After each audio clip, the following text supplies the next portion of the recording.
I really liked it. I mean, you can't be mad about 2 wins at all. So I thank God for those.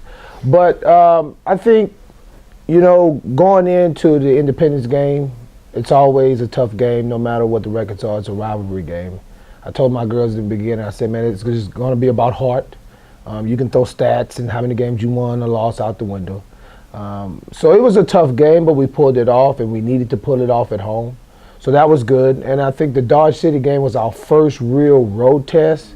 It wasn't our first road game, but it was our first road test, as in having to get on the bus and travel 5.5 hours, sleep in somebody else's bed, and then get up and play in the middle of the day. So that was good. And, we handled it pretty good. We actually shot the ball pretty good. We shot the ball 40% from the three. So I was really excited about that. They made us take a lot more threes than I wanted to, but you shoot 40%, you take them. So I was very excited with the play.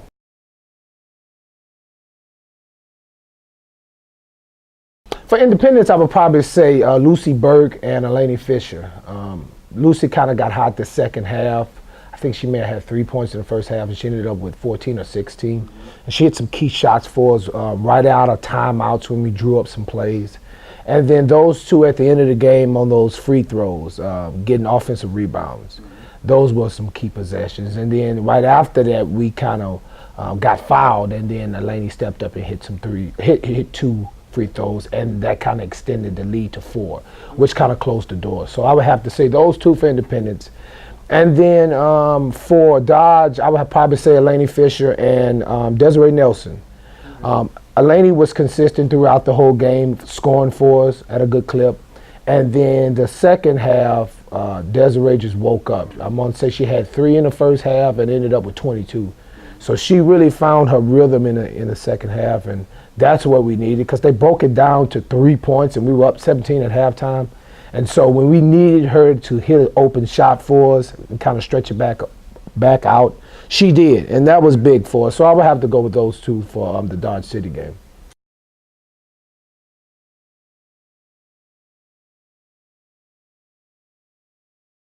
Two good teams. Very, very important week. It's not a lot of weeks to where you got 2 very important games, and this is one of those weeks, and it'll be a good test for us. Being that it is Thanksgiving, you got to worry about kids' mind already thinking about break. But you got Hutch coming in on Tuesday, and you don't have to psych your kids up for Hutch. Cloud is always a solid team, and I've heard they've gotten better from last year. They're very good at what they do, and they're very good at home. So having to play Hutch here is good, but they're still Hutch. And then having to travel to Cloud, like I said, getting on the bus 4 and 5 hours, and then go and play a good team at their house where they're even better. It's going to be tough for us, but I think it's something that we can handle. As long as we shoot the ball pretty well, don't turn it over, and just stick to the game plan, I think we'll be okay.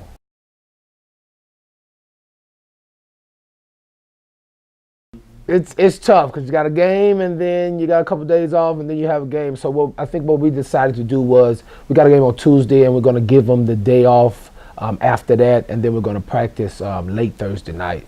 So it kind of gives them after the game Tuesday, all day Wednesday, and most of the day on Thursday.